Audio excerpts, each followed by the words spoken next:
मिलता है उन्हें, वो फिर कहलाता है संतानों का। तो वो ये नहीं कहते कि ये माँ का है, पिता का है, तब वो उनका है क्योंकि उनके नाम कर दिया उन्होंने। तो ऐसी जिसकी तिजोरी, हृदय रूपी तिजोरी में, हृदय रूपी तिजोरी में जो माँ ने आपके धन जमा करा दिया है, वो धन आपका है और वो धन आपका ही कहलाएगा। उसको हम कहेंगे आत्मज्ञान। और जो प्रत्यक्ष लेक्चर्स के रूप में कहलाएगा वो कहेंगे माँ का ज्ञान, क्योंकि वो वाला जो ज्ञान है उनमें से बहुत सारे ज्ञान को हमने जिया नहीं है, सुना है, डेटा में पड़ा हुआ है माइंड के अंदर, लेफ्ट आज्ञा में, वो हमारा नहीं है क्योंकि हमने उसे जिया नहीं। अब आप में से बहुत सारे लोग कह सकते हैं हाँ माँ हमारा हृदय खुल गया, अनुभव हुआ ना, खुल गया, आया ना, हाँ खुल गया हमारा हृदय। माँ ने तो बहुत पहले 95 में कहा था श्रीमद कि सहस्त्रार का खोला जाना पहला चरण था, आरंभ बिंदु था, अब सहज योग का दूसरा चरण प्रारंभ हो रहा है। अब आपको ध्यान हृदय में लगाना होगा। 1995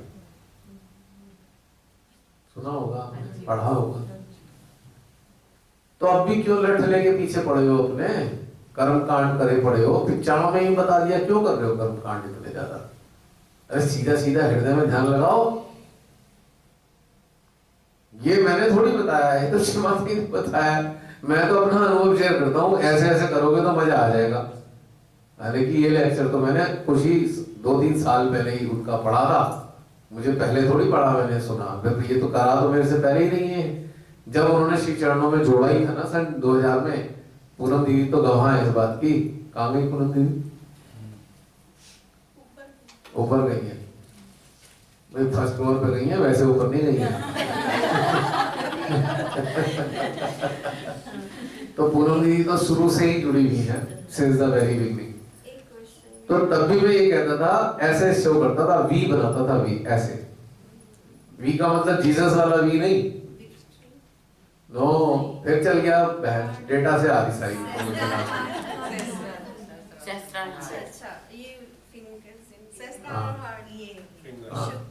दो फिंगर। अभी माइंड चल रहा है आपका, ये विशुद्धि, ये हृदय, सब माइंड चल रहा है। नहीं पकड़ पाएंगे आप, क्योंकि हृदय से जुड़ के नहीं जान रहे इस बात को। ये वी बताता था मैं उनको, मैं कहता था इनको वी को ऐसे कर दो, ऐसे कर दो। एक उंगली जा रही है सहस्त्रार की तरफ, दूसरी उंगली जा रही है हृदय की तरफ, और सेंटर में ये जो है, ये इसका जो जॉइंट है, ये आपका अटेंशन है। क्यों पूनम दीदी?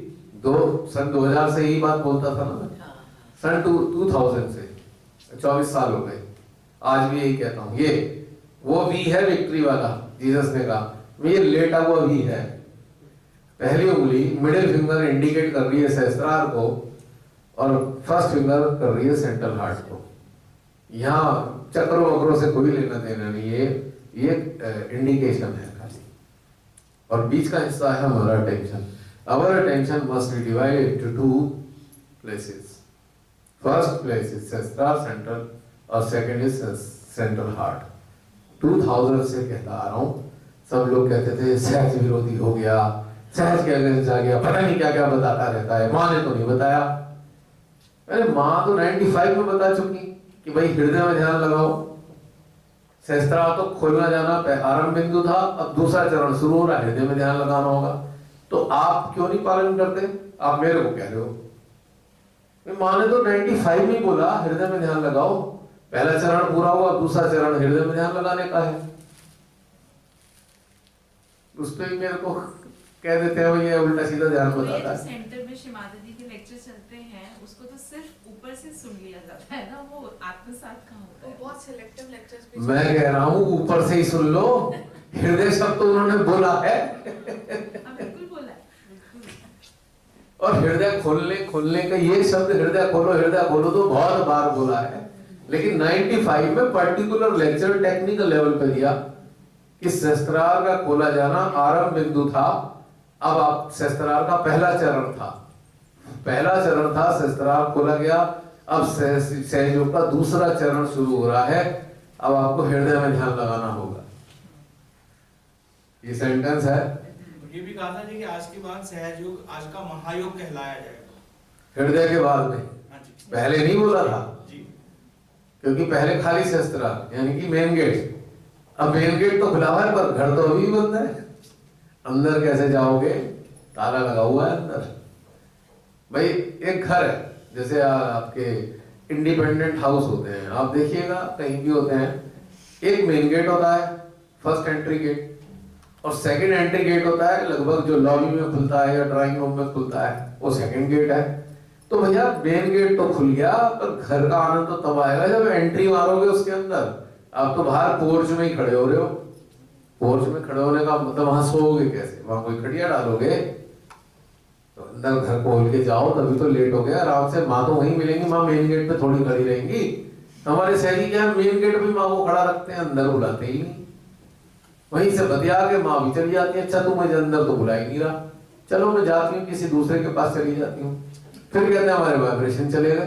अरे माँ आई, शस्त्रार पे माँ आई, आपने अपने घर रूपी हृदय में बैठाया ही नहीं, बुलाया ही नहीं, वो तो फिर वापस किसी और के पास चली जाएंगी, आपके पास थोड़ी रहने वाली है। ये 1985 में शिमाली लंदन में ये भी इंसिडेंट बताया था कि मेरा कोई रिलेटिव था जिसने वो आंटी बोलते थे, तो उन्होंने कहा कि मैं अगर आपको फेस से देखता हूँ तो आप मेरी आंटी दिखते हो, तो जब लेकिन मैं आपके चरणों को अपने हार्ट में बिठाता हूँ तो जाके मुझे आपकी आदि शक्ति का स्वरूप समझ में आता है।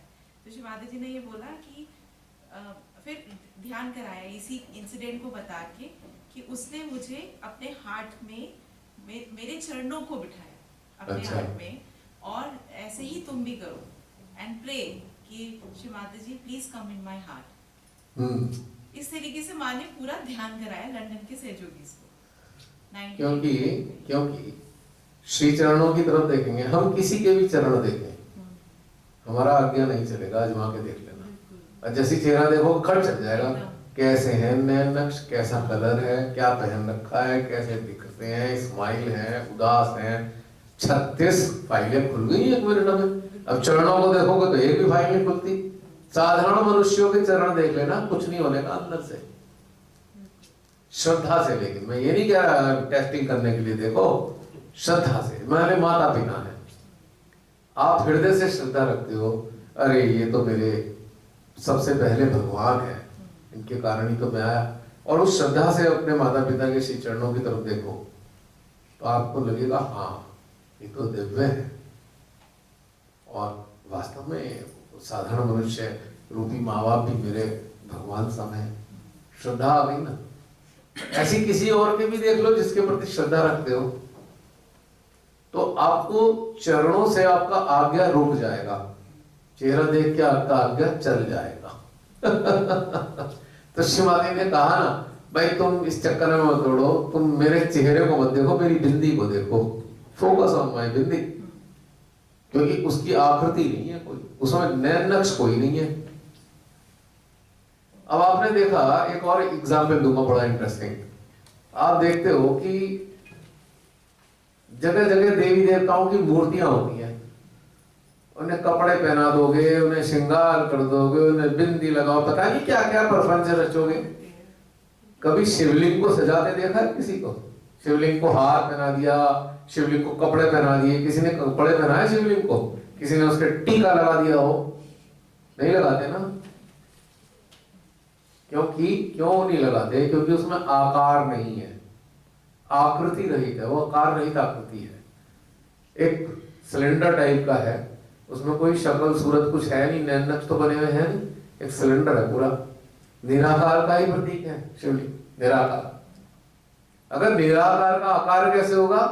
तो विद्वानों ने कहा भाई चलो ये दिखा दो लोगों को, और कहीं कहीं तो शिवलिंग धरती से आए हैं।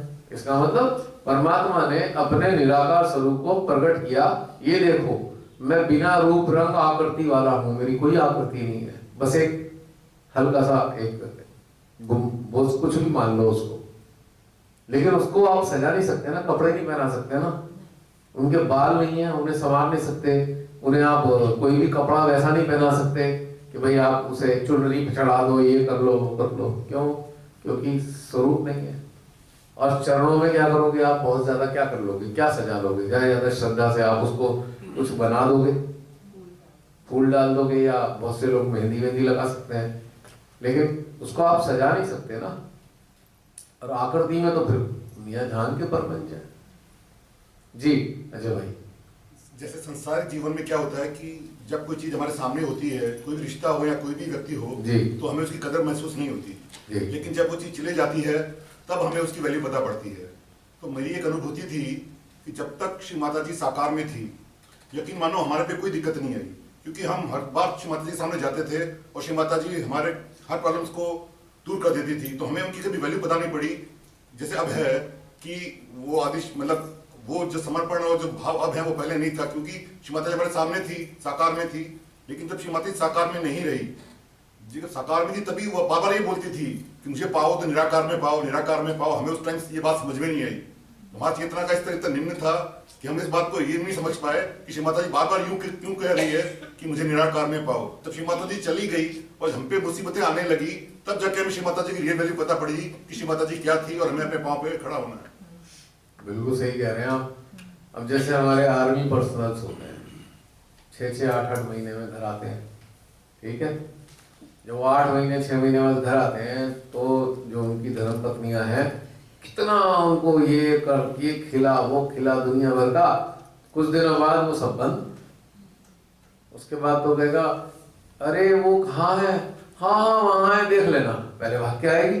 6 महीने की वियोग है ना, 6 महीने का। उसके बाद 10 दिन, महीना भी बीत गया, और 2 महीने की छुट्टी पर है, तो बाकी 1 महीना तो ऐसे काटेगा। तो सोच रहा है इससे तो मैं ड्यूटी पे ही रहता। फिर तो बोलते हैं आओ भाई थोड़ी सी हेल्प कर दो भाई, सब्जी नहीं ला रहे। तब कहेंगी पत्नी हाँ सब्जी मैंने 1 हफ्ते की ला रखी है, आपको कहीं जाना नहीं है। तो जो वियोग है, इसीलिए बहुत सारे ज्ञानी जो आध्यात्मिक हुए उन्होंने कहा वियोग श्रृंगार। वियोग जो है उसका जो श्रृंगार है, उसे श्रृंगरित कर दिया, उसे सजा दिया इस वियोग को भी। और उसके लिए पता नहीं क्या क्या लिख मारा उन्होंने दुनिया भर का। तो जब प्रत्यक्ष है तो हमारे लिए टेक इट ग्रांटेड है। जब आप प्रत्यक्ष हो गए, अंतर ध्यान हो गए, अब चिल्ला रहे भगवान तुम कहाँ हो? माँ कह रही है तेरे सामने इतने साल रही, तुझे क्यों नहीं दिखाई दिया मैं हूँ? हम तो सहज में नहीं आए थे तब तक। हाँ कोई बात नहीं, जो भी लोग आ चुके थे और जो आम लोग भी हैं, रात दिन चिल्ला रहे भगवान जी दर्शन दे दो, दर्शन दे दो। माँ आई, इतने साल काम किया सबके सामने, नहीं पहचाना कौन? सहज ही ना पहचाने इतने सारे, जो इवन उनके साथ रहते वो भी नहीं पहचान पाए। हम तो बहुत छोटी चीज थे। वो भी किससे कहानियां बताते हैं। अब गौरव में आकर बड़े गौरवान्वित होकर माँ चलती थी हमारे साथ, हम तो उनके साथ प्रोग्राम करने जाते थे। उनको ध्यान के अनुभव बता नहीं रहे अपने अंदर क्या हुआ, घटित क्या हुआ, बस वो यही बताए जाते हैं। वहां गए थे हम वहां गए थे, हम वहां गए थे। अरे भाई वो तो सबने देख लिया, अब ये तो बता दो इतने साल में आपने पाया क्या? कोई नहीं बताएगा, क्योंकि उनके पास कुछ है ही नहीं अनुभव। कई लोग जो श्री माता जी के साथ रहे वो तो अब सहज में भी नहीं है। मैंने आपको बताया था, एक बार याद करिए कि एक बार मेरे पास फोन आया, एक बहन का बड़ी रो रही है। मैं कहा भाई बहन हुआ क्या, बता तो दे। बोली भैया मैं तो बहुत दुर्भाग्यशाली हूँ। क्या हो गया? भैया हमने तो आज तक श्री माता जी को देखा ही नहीं। हम तो कितने दुर्भाग्यशाली हैं, हम तो शहर में इतनी दिन बाद आए कि माँ तो चली गई, हमने तो देखा ही नहीं बिल्कुल। और वो जो है ना मेरी फ्रेंड है ना, वो तो श्री माता जी के साथ प्रतिष्ठान में रही, माँ ने उन्हें अपनी सेवा में लगाया, कितनी सौभाग्यशाली थी। और फिर रोए दोबारा। मेरी फ्रेंड तो 18 बार ये कार्य कर चुकी है और ये सेवा कर चुकी है माँ के रहते रहते, और मैं कितनी दुर्भाग्यशाली हूँ। मैंने कहा बहन पहले शांत हो, तेरे को एक रहस्य की बात बताता हूँ। बोली क्या भैया? मैंने कहा भाई देखो एक बात सुनो, श्री माता जी हमारे सारे कष्ट लेती है ना? हाँ। तो वो डॉक्टर हुई ना? हाँ। अगर पेशेंट को डॉक्टर को अपने पास रखना पड़ जाए तो क्या बोलोगे? पेशेंट अच्छा है या पेशेंट बहुत बीमार है? तो जो लोग बहुत लंबे समय तक श्री माता जी के साथ रहे हैं वो ICCU पेशेंट है, और तू जो कि ठीक थी तो क्यों रहेगी तू श्री माता जी के साकार रूप के साथ में, बता। वो खुश हो गए एकदम, हाँ हाँ हाँ ये बात ठीक है। मैंने कहा माँ को बुलाना ही नहीं, बीमारों को बुला दिया अपने पास में। और जब सही को क्यों बुलाएंगी श्री माता जी?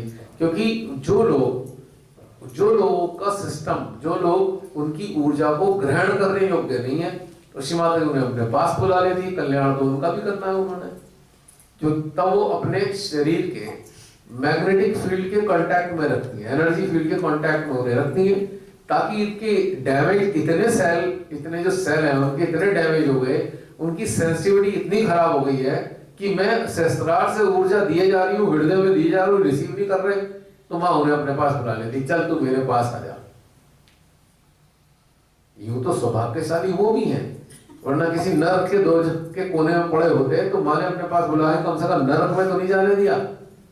सौभाग्यशाली इस तरीके से तो है, पर ये समझ ले बेटा पेशेंट है वो वो बहुत सीरियस पेशेंट थे।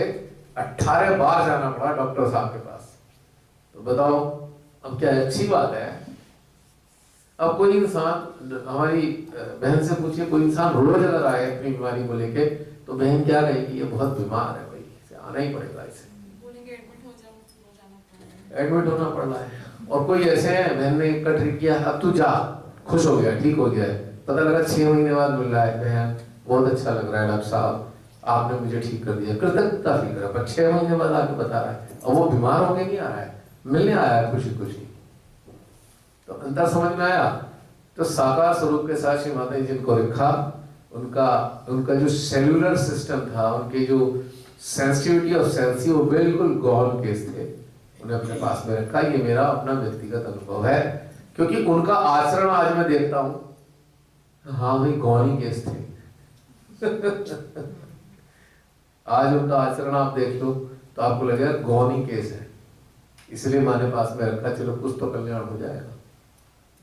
कहीं तो लगे रहेंगे किसी न किसी चीज में हिलने से, तो डैमेज केस थे, बिल्कुल खत्म, फेंक दिए जाते, तो उन्होंने बचा लिया, ऐसे समझ सकते हो आप।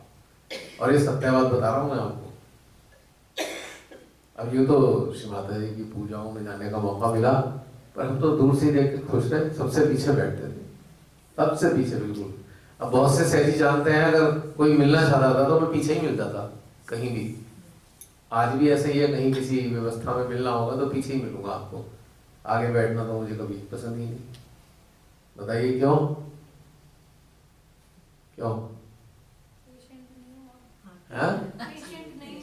श्री माता तो हर जगह है, श्री माता जी तो हर जगह है, आगे पीछे क्या फर्क पड़ता है? अटेंशन पीछे रहता है, सबसे ज्यादा आगे वालों अटेंशन का पीछे क्या रहता पहना है। है, क्या आगे वालों पे कभी नहीं माँ अटेंशन रखती थी, हमेशा पीछे। एक और गहरा कारण है, आगे रहेंगे तो सबका अटेंशन आप पे आएगा, पीछे रहेंगे तो सबके ऊपर आपका अटेंशन होगा। When you are giver, why you are there? आपको चाहिए तो है कुछ नहीं, ठीक है, तो आगे क्या करना है आपको? अगर आप गिविंग एंड पे हो तो आप आगे तो कोई काम ही नहीं है आपका। एक बार तो भैया एक सहयोगी के लिए श्री माता जी ने पूरी कनेक्टिविटी को शफल करा दिया था, आगे वालों को पीछे कर दिया था, पीछे वालों को आगे, एक क्योंकि उनकी इच्छा थी कि वो सबसे पीछे बैठे हैं और श्री माता जी को साकार रूप में वो देखना चाहते थे, ऐसा हुआ था। पहली बार जब निर्मल धाम में पूजा में जाना हुआ, श्री माता जी साक्षात बैठे थे।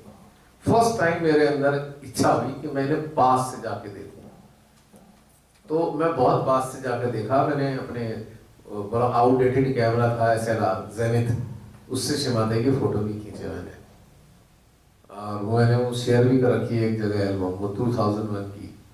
पहला मेरे अंदर ये भाव आया था कि मैं तो माँ को पास से देखता हूँ, उसके बाद कभी नहीं पास से बैठा मैं।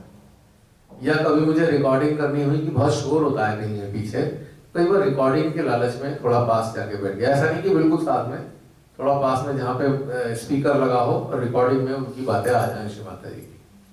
या किसी LCD के पास बैठ गया कि कोई कंटेंट समझ नहीं आ रहे हैं, लोग पीछे बात भी बहुत करते हैं ना, तो पीछे सुन भी नहीं पाते कभी कभी माँ की, अगर कोई लेक्चर होते हैं। लेकिन वैसे कभी इच्छा नहीं कि माँ के पास जाऊँ या माँ मुझे देख लें, भैया माँ तो देख ही रही है, तभी तो ये आ रहा है यहाँ पे। अगर माँ ना देख रही होती तो ये ऊर्जा का प्रेम है वो कहाँ से आएगा सहस्त्रार हार्ट में? वो देखने के कारण ही तो आता है। आपको आंखों से नहीं देख रही, लेकिन अपनी पूरी सर्वोच्च चेतना वाली अवस्था से, निराकार से तो आपको ही देख रही है। तो आपको तभी तो ऊर्जा मिल रही है जब वो देख रही है। जब वो देखती नहीं है तो फिर आपको ये ऊर्जा नहीं मिलती है। फिर वो पकड़ पकड़ का खेल खेलते हो आप, ये पकड़ा वो पकड़ा, ये पकड़ा वो पकड़ा, जैसे बच्चे खेलते हैं ना हाइड एंड सीक। तो यहाँ हमारे से ये पकड़ पकड़ खेल रहे होते हैं। तेरा ये पकड़ा, उसने कहा वो पकड़ा, ये पकड़ा, तेरी नाड़ी खराब, तेरे ये खराब, यही वाला गेम चल रहा होता है। ये महसूस कर लो कि माँ देख रही है तो 1 मिनट में एस्टेब्लिश हो जाएगा सारा सिस्टम। बस सब कुछ देखेंगे पर माँ ही कोई नहीं देखेंगे अपने अंदर, तो चक्र तो पकड़ ही रहेंगे ना। चक्र को गुस्सा आ जाता है, तेरे को आत्म साक्षात्कार दे दिया श्री माता ने, फिर भी कहाँ देख रहा है, माँ को क्यों नहीं देखता? मैं गुस्सा आता, नहीं देते तेरे को एनर्जी, पकड़ जाते हैं चक्र, जा नहीं देते तेरे को। नालायकों को हम एनर्जी नहीं देते। समझ में आई? विष्णु जी इधर नजर नाभि में बैठे हुए लक्ष्मी माँ से कह रहे हैं, लक्ष्मी ये कैसे बच्चे हैं माँ के, मुझे तो बड़ा क्रोध आ रहा है। अरे माँ हृदय में बैठी है, जिन्हें कहाँ कहाँ ढूंढते फिर रहे हैं उनको मैं नहीं देता, इन्हें रास्ता नहीं, विष्णु पर नहीं बताऊंगा मैं, इनको रास्ता नहीं दूंगा। कर लो मंत्र, ले लो मंत्र, कितने सारे नाम बोल दो, नहीं देने का रास्ता में। माँ को तो देखना नहीं चाहते, कभी निगेटिविटी को देखते हैं, कभी ये सहजी क्या खा रहा है, क्या पी रहा है, क्या पहन रहा है, इसका जीवन कैसा है, ये कहाँ आ रहा है, कहाँ जा रहा है, किसके साथ रह रहा है, किसके साथ घूम रहा है, यही देखे पड़े हैं। नहीं देता मैं इन्हें, तो सारे देवता नाराज हो जाते हैं। तो जिनके चक्र पकड़ते हैं अपना आचरण देख ले कि क्या चलता है भाई, इसलिए चक्र पकड़ रहे हैं क्योंकि देवता नाराज हो गए, गुस्सा हो गए वो, समझो, इसलिए नहीं पता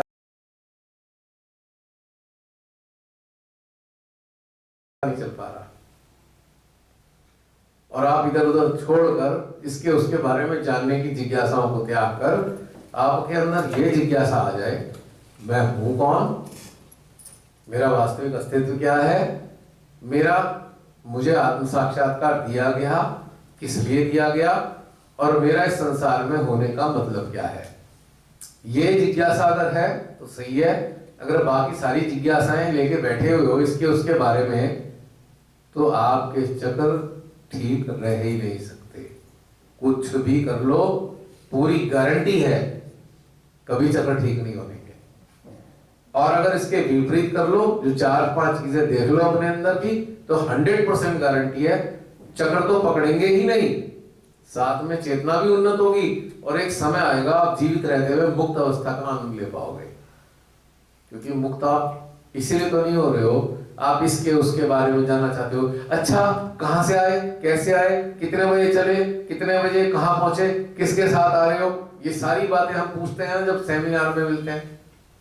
हम सारा डेटा जानना चाहते हैं, कौन कौन सहजी के साथ आए, अच्छा उसके साथ आ गए हो, मेरे को नहीं लाए, मेरे को नहीं पूछा। अब अंदर दुश्मनी पाल के बैठ गए, अब फिर शुरू कर दी बुराइयां। अक्सर देखिएगा ये सीना। अच्छा फिर जय श्री माता जी, और अंदर चल रहा होगा कुछ और, अंदर कुछ और कहानी चल रही है। बात जय श्री माता, इतनी लंबी जय श्री माता जी तो माने भी नहीं कहा, लेकिन कहानी कुछ और है अंदर। ये सब कचरा वचरा सारा ये उठा उठा के घूम रहे हैं, टोकरा इधर उधर की जिज्ञासाओं का, इनकी कोई जरूरत नहीं है। अब मुझे आप में से बहुत कम लोगों के बारे में पता है कि आप लोग करते क्या हो। 2-4 जनों के बारे में जो बहुत अपनी बातें शेयर कर चुके, उनके बारे में पता है, बाकी किसी आप में से किसी के बारे में मालूम नहीं, कैसे करते हो, कैसे जीते हो, क्या खाते हो, क्या पीते हो, कितनी आय है, कौन सा व्यापार करते हो, नौकरी करते हो। मेरी इंटरेस्ट ही नहीं है, I have no interest at all. मुझे तो बस इतना ही पता है, माँ के बच्चे हो, यही आपका परिचय है, और यही मेरी जो है आपके प्रति प्रेम भाव का भाव है। तो चक्र किसके खराब होंगे, जो इन चीजों पर पड़ा रहेगा। और सच्ची बात तो यह है कि आपको एक और बता दूं, शायद मैंने 1 सेकंड होल्ड कीजिएगा।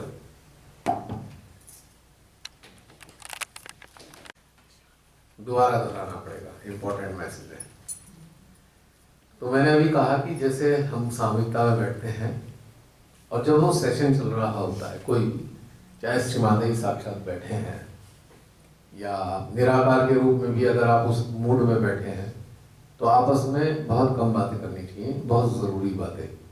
या कहें कि भाई चलो हम 1 घंटे का एक ऐसा स्पेल है, आधा घंटे का ऐसा स्पेल है, इसमें हम कोई बात नहीं करेंगे, अपने अंदर ही एक डिसाइड करके, क्योंकि उस दौरान में आपको जो दिया जा रहा है उस दौरान में उसको ग्रहण करते हुए अपनी आत्मा से, अपनी जीवात्मा से, अपनी चेतना से बातचीत करते रहनी चाहिए। आपके अंदर एक सेमिनार चलना चाहिए, सेमिनार। ये जो आ रहा है क्या ये ठीक है, या ये जो आ रहा है क्या ये यूजफुल है, आपस में एक दूसरे के आपके अंदर का जो सेमिनार है, जो 3-4 विभूतियों के बीच में चलता है, वो चलना चाहिए। इससे आपको बहुत कुछ मिलेगा और आपका ये आत्मज्ञान में परिवर्तित हो जाएगा। ये बहुत इंपॉर्टेंट चीज़ है। और अगर हम किसी चीज़ में एंगेज हो जाते हैं तो आपकी मिस हो जाती है। आपने जैसे अभी कोई चीज़ चल रही है, आपने इधर उधर बात करनी शुरू करी, तो आपकी जिससे बात करी उसकी भी मिस, और जिसने बात करी उसकी भी मिस, वो होते हुए भी मिस हो गई। यानी कि हम कहेंगे नदी में तो रहे पर रहे प्यासे के प्यासे, क्योंकि वो मिस हो गया। और अपडेट आनी थी, वो आपने एक्नॉलेज नहीं करी, अपडेट पड़ी रह गई पेंडिंग में, और आपका जो सिस्टम था जो उसी क्षण आपको अपडेट करके इंस्टॉल करनी थी, वो आपने पेंडिंग लिस्ट में डाल दिया। बाद में आपको समय नहीं मिला उसे, या उस पर चिंतन नहीं कर पाए। अभी बहुत सारे सहजी, आपने देखा होगा, आप में से बहुत से लोग जब पुराने वीडियो जो आते हैं 8 महीने पुराने के जूम के, आपको लगता है कि यार ये हम थे, हमने सुनी थी क्या ये बात, पर हमें को ध्यान क्यों नहीं है वाली बात। क्योंकि उस वक्त आपका भीतर में वार्तालाप नहीं हो रहा था, आपका घर में चित चला गया, किसी पे चित चला गया, ये हो गया वो हो गया, तो आपने वो मिस कर दिया। होते हुए भी सब गौर हो गया। अब ये लगता है ये नई बात है, तो हम है भी पर हमें पता क्यों नहीं चली। यानी कि वो जो अपडेट थी उसे आपने 8 महीने बाद इंस्टॉल किया अपने अंदर। 8 महीने लेट है आपके अंदर वो अपडेट जो आई थी। और बहुत से तो आप में से ऐसा भी करते हैं, मैंने देखा है, माइक ऑन कर दिया, वहां पीछे बातचीत चली जा रही है, वो सारी बातें घर गृहस्थी की चलनी शुरू हो जाती है। तो भाई बी एश्योर कि ये it is a very important period. मेरे को तो कोई फर्क नहीं पड़ेगा आप बात करें या ना करें, पर आपको नुकसान हो जाएगा। भैया पूरी जिंदगी घर गृहस्थी संभाली है, ठीक है, पूरे हफ्ते संभालते हुए 2-3 घंटे है ये, इनको थोड़ा सा एक्सक्लूड कर दो। घर वालों को भी प्यार से समझाओ कि भाई 2-3 घंटे के लिए बातचीत मत करना। क्या कुछ गाड़ी निकल जाएगी। और जो बहुत से ऐसा लालच करते हैं, जूम में हम अपने घर वालों को भी शामिल कर लें, उन्हें भी लाभ हो जाएगा। They are not eligible. अगर एलिजिबल होते तो ग्रुप में होते ना, एलिजिबल होते तो 156 वीडियोस का उनके पास इनपुट होता ना। एलिजिबल नहीं है ना, तो आप एक प्रकार से एक जबरदस्ती उनके ऊपर वो चीज लाद के दे रहे हैं जिसके लिए उनकी चेतना तैयार नहीं है। विपरीत असर हो जाएगा, बहुत विपरीत होगा। फिर सब दोस्त मेरे को देंगे कि भाई आपको फॉलो करते हैं, देखो इन्होंने मेरी लाइफ खराब कर रखी है, ऐसे मेरे पे आती है चीजें। अभी ताजा ताजा आई थी तो मैंने शेयर कर दी। तो भाई मैंने थोड़ी किया। अब जूम सेशन में कोई अपनी मर्जी से आता है, किसी को बांध रखा। जसलीन तुमने क्या रस्सी बांध रखी है क्या? बांध तो नहीं रखी रस्सी ग्रुप में, यानी कि नहीं बांधी ना, अपनी मर्जी से है ना। इसका मतलब आपको ये प्रिवेसी को ध्यान में रखना चाहिए। लालच है ना अंधा मोह। मोह अंधा क्यों होता है? एक कहावत है ना, मोह अंधा होता है। मोह से दिख क्यों नहीं रहा, मेरा बच्चे को थोड़ा ज्ञान मिल जाएगा, क्योंकि उसकी चेतना तो है नहीं। उसको आपने 5 किलो वजन डालना था, उसको आप 50 किलो वजन डाल के बैठ गए उसकी चेतना में। अब तो मुसीबत हो गई उसकी बहुत बड़ी। ये मिस्टेक बहुत तकड़ी करते हैं सब। हाँ जी, 1:30। तो कहने का मतलब यह है कि ऐसी मिस्टेक ना करें, क्योंकि उसकी चेतना इन सब चीजों के लिए तैयार नहीं है। फैक्ट बता रहा हूं मैं आपको। अगर उसको कहना ही है तो उससे कहो अच्छा वीडियो देख लो। वीडियो वो अपनी मर्जी से देखेगा, जो कंटेंट उससे अच्छे लगेंगे वो सुनेगा।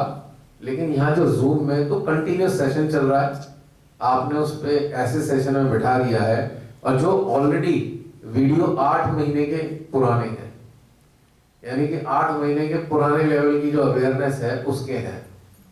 आज जो करंट लेवल चल रहा है तो आज डिफरेंट है, तो आपने सीधा उसे डाल दिया, उसके बाद उसके अंदर स्थितियां खराब होनी शुरू हो गई।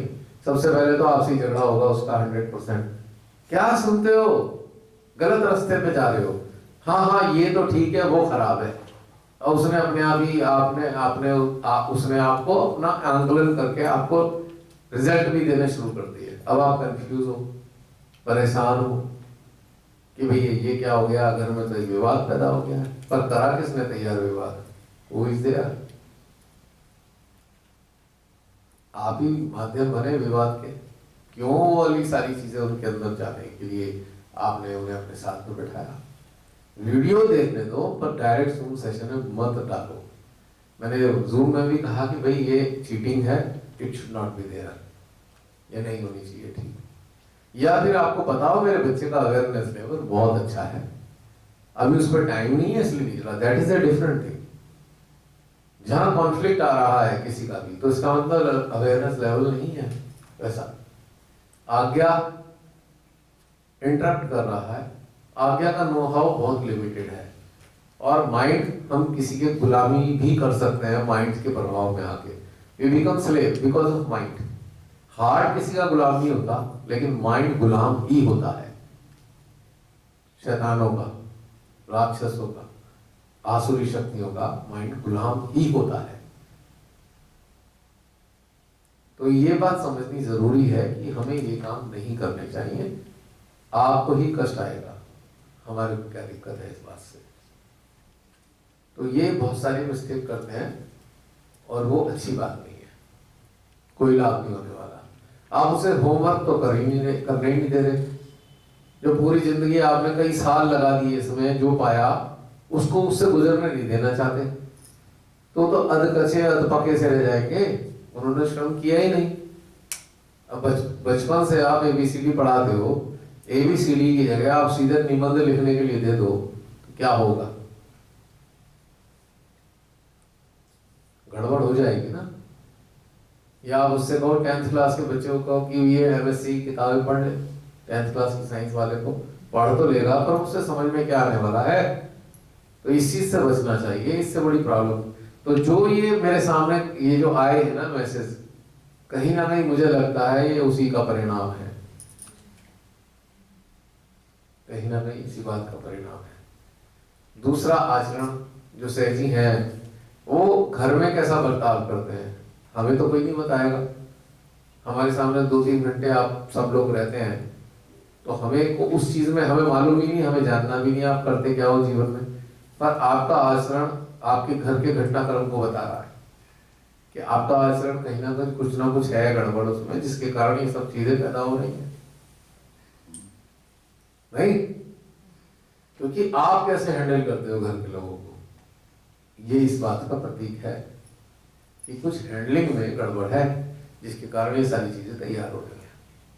या आपकी समझ इतनी विकसित नहीं है, जिसके कारण घर के लोग इस तरीके से रिएक्ट कर रहे हैं। कुछ ना कुछ है, मिसिंग फैक्टर है। वो इस कारण से हो सकता है कि हमने एक्सपोजर दे दिया, डायरेक्ट एक्सपोज कर दिया उसी चीजों के लिए। हमने तो ये सोच के किया भैया इनका कुछ भला हो जाएगा, वो तो हमारे बुरा करने में पड़ गए हमारे घर के लोग कि बुरा करके ही मानेंगे, हम तो करने ही नहीं देंगे कुछ आपको, हम तो ध्यान में भी नहीं जुड़े धरने के, हम तो आपको कहीं जाने भी नहीं देंगे। ऐसी वाली चीजें भी आ सकती हैं। अब मैंने सुना था जब शुरू में जुड़ा, बहुत सारे लोग खुसर करते थे, है तो शिवानंद की फोटो घर में नहीं रख सकते हैं, ठीक है कोई बात नहीं, अंदर रख लो हृदय में, हम तो कहीं जा भी नहीं सकते, मत जाओ अंदर, ध्यान कर लो अपने अंदर। नहीं हमें तो झूठ बोल के आना पड़ता है, बताओ कर लो क्या करो। तो झूठ बोल के आओगे तो परिणाम क्या होगा उसका? क्या होगा परिणाम? अच्छा तो नहीं होगा। बल्कि आपकी सामर्थ्य होनी चाहिए कि प्रतीक्षा करो कि जब आना ही है तो सत्य बोल के आने तक आप या तो खुद डेवलप हो, इतना साहस आपके अंदर हो, या परिवार के सदस्यों को इस लेवल पे लाओ अपने व्यवहार से कि वो आपके आने जाने पे कोई रोक टोक ना लगाए। नहीं, वो नहीं मानने, कट्टर है तो भाई आप मान जाओ, मत ऐसे काम करो, मत आओ कहीं, आने जाने से नहीं फर्क पड़ता कोई भी, आप अंदर जुड़ जाओ, क्या दिक्कत है? तो ये कहीं ना कहीं गड़बड़ है। मैंने शुरू में कहा था ना, कोई ऐसा मिसिंग फैक्टर है जो रेस्पॉन्सिबिलिटी से रिलेटेड है, इस कारण से सारी चीजें तैयार होती हैं। या तो इनसिक्योरिटी से रिलेटेड है कि उन्हें घर वालों को लगा भैया तो सन्यासी तो नहीं हो गए, यानी कि कहीं ना कहीं आपकी एक्टिविटीज ऐसी हैं, उन्हें भय पैदा हो गया तो संन्यास की तरफ तो नहीं जा रहे। या फिर कहानी ये है कि भाई कुछ ऐसी मिसिंग चीज हो गई है कि आपने उन पर लोड डाल दिया है ध्यान का।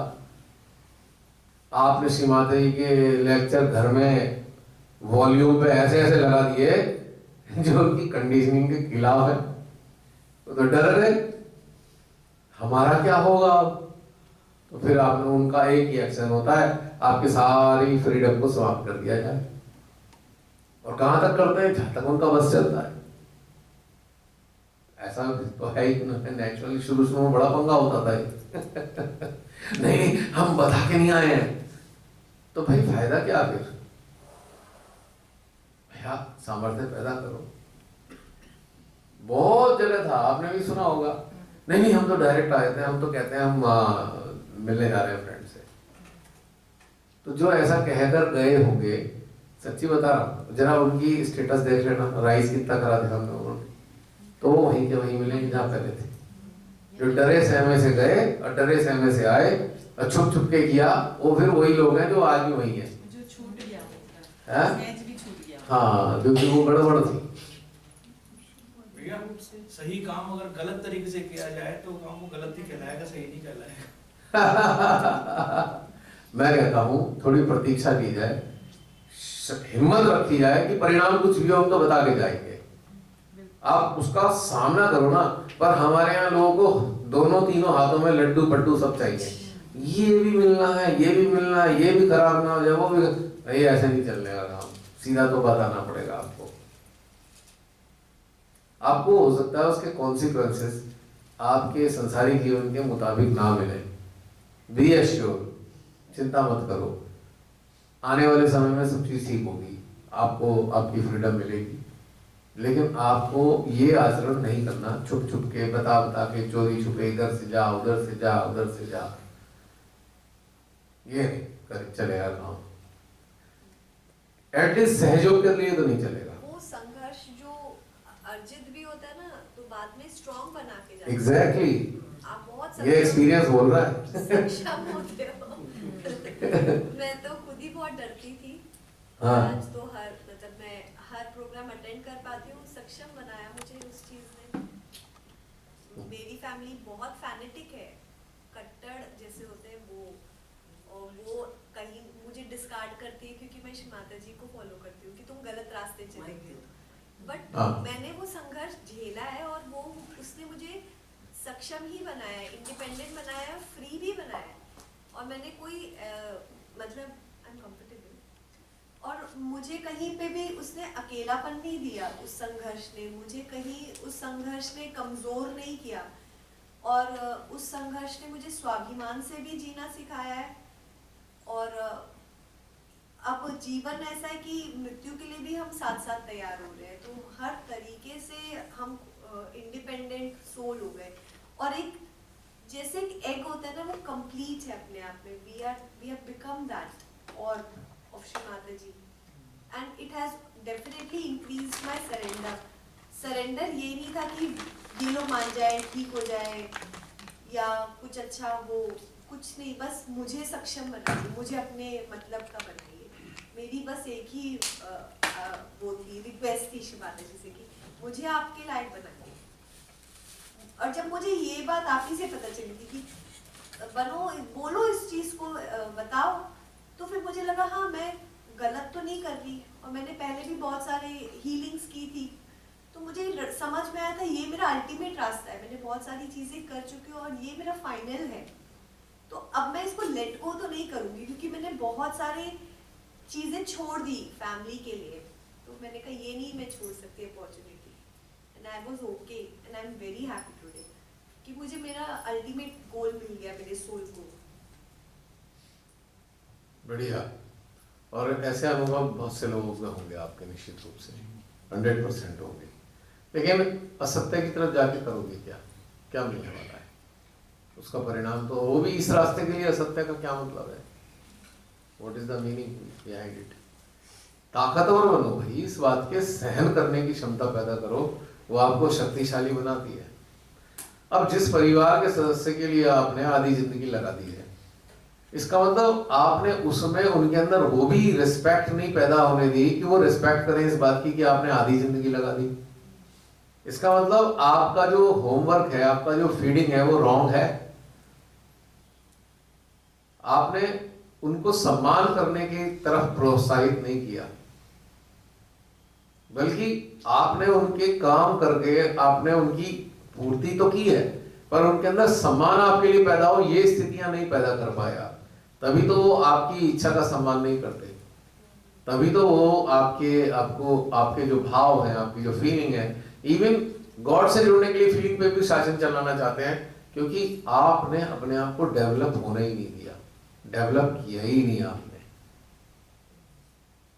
डेवलप करने का मतलब रिस्पेक्ट है। आपके फैमिली मेंबर आपकी रिस्पेक्ट करें, क्योंकि आप रिस्पेक्ट करने योग्य कार्य करेंगे तो रिस्पेक्ट करेंगे ना। मान लीजिए कोई घर का लोग कहता है अगर चले गए तो मैं छोड़ दूंगा, ठीक है छोड़ दो, इंतजार करो कि आपको छोड़ते हैं क्या वो, देखो क्या होता है।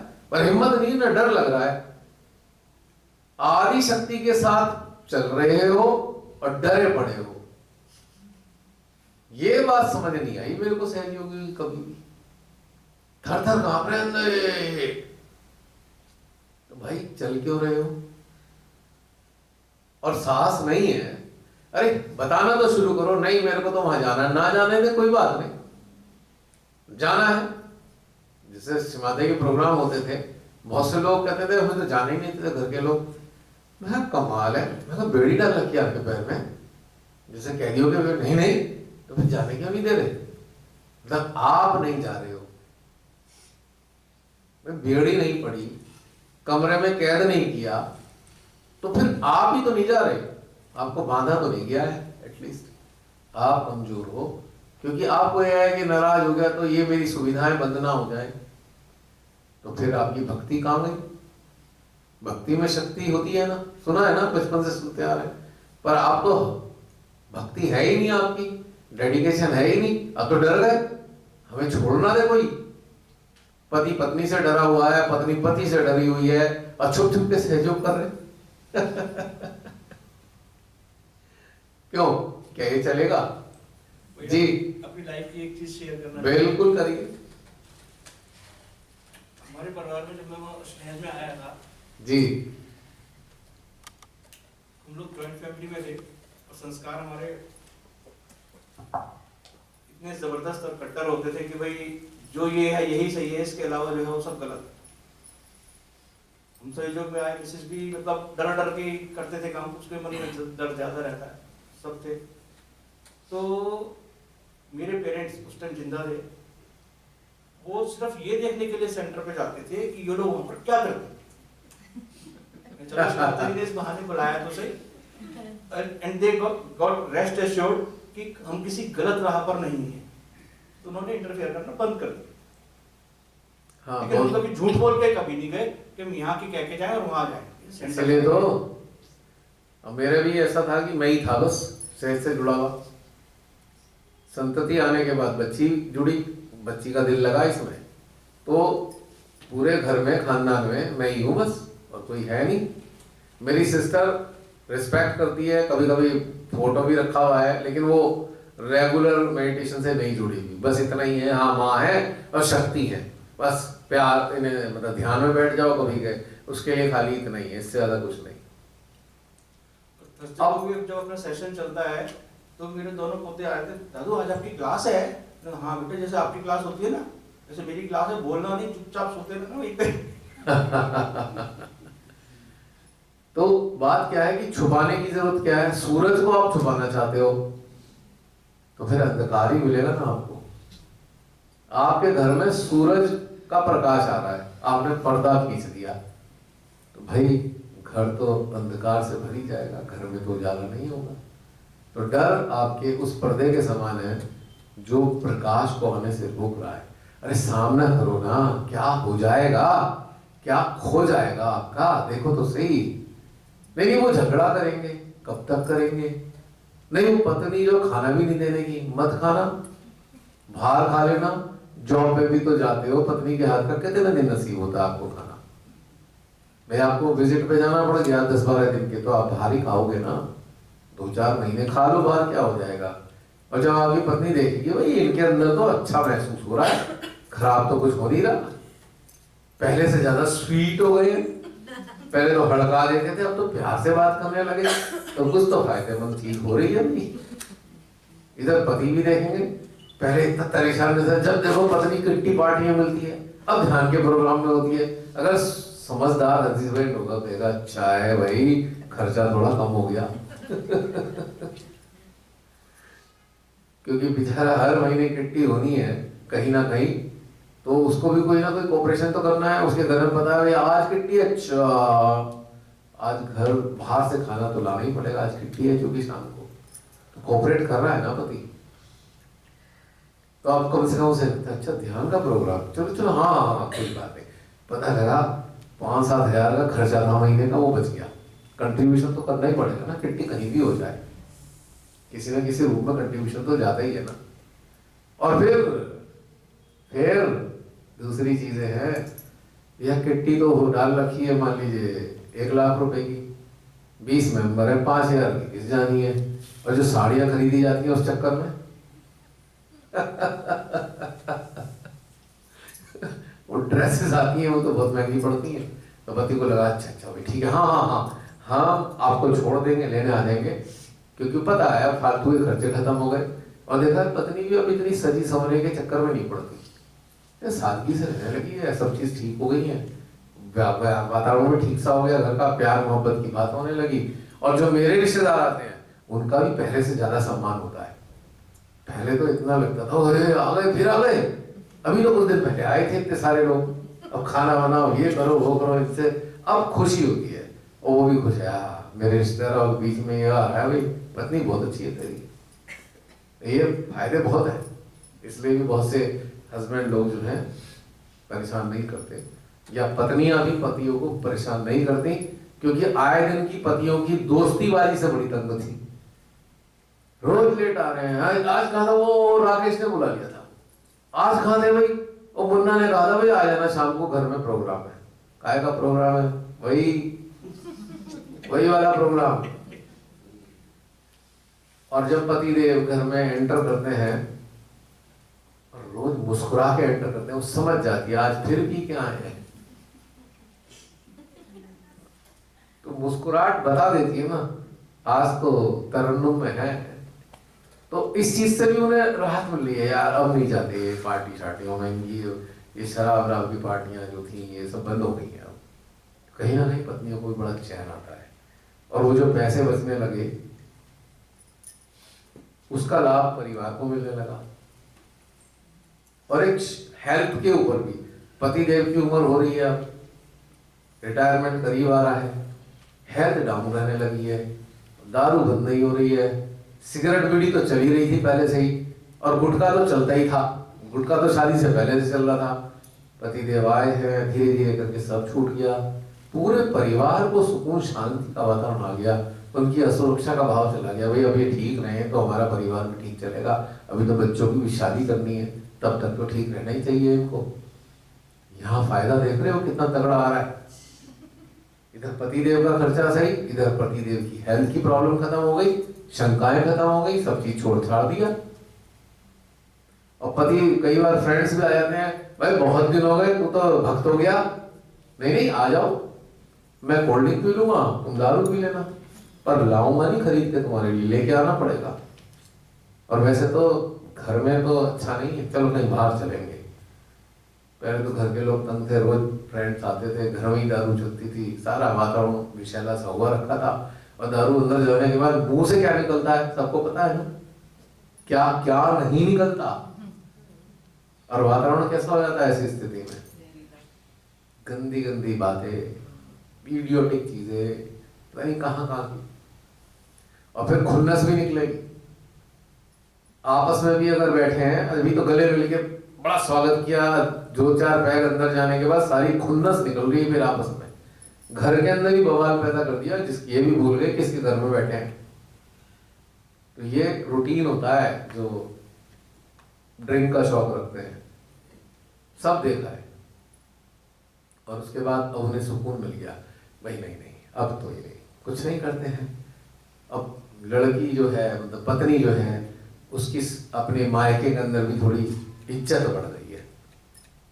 पहले मायके वाले ऐसे कहते आ गया बेवड़ा, मन में सोचते थे कहने की हिम्मत तो नहीं होती थी, बच्ची की लड़की की जिंदगी का सवाल है, और मन में सोचते अल्लाह बेवड़ा आ गया।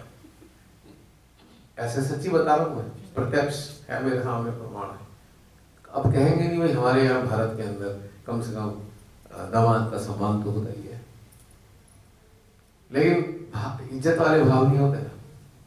लेकिन पता लगता है अगर आप ठीक हो गए, आपकी सारी चीजें छूट गई, सम्मान भी है। दूसरी चीज, पहले बात बात पे झूठ, पति पत्नी से झूठ बोल रही है, पति पत्नी से झूठ बोल रहा है, पता लगा झूठ की खेती हो रही है। अब हमारे देश के जो सबसे बड़ी सत्ता में है तो झूठों के सरताज जुमलेंद्र देव, जिनकी गारंटी कभी पूरी नहीं हो सकती। लेकिन वही हाल घर घर में था। तो माँ से जुड़ने के बाद में कम से कम इतना तो हो गया, पति को और पत्नी को ये लगने लगा ये कह रहा है मेरा पार्टनर ठीक ही कह रहा है, कहीं ना कहीं विश्वास पैदा हो गया है। तो घर घर के अंदर परिवर्तन भी आ रहा है।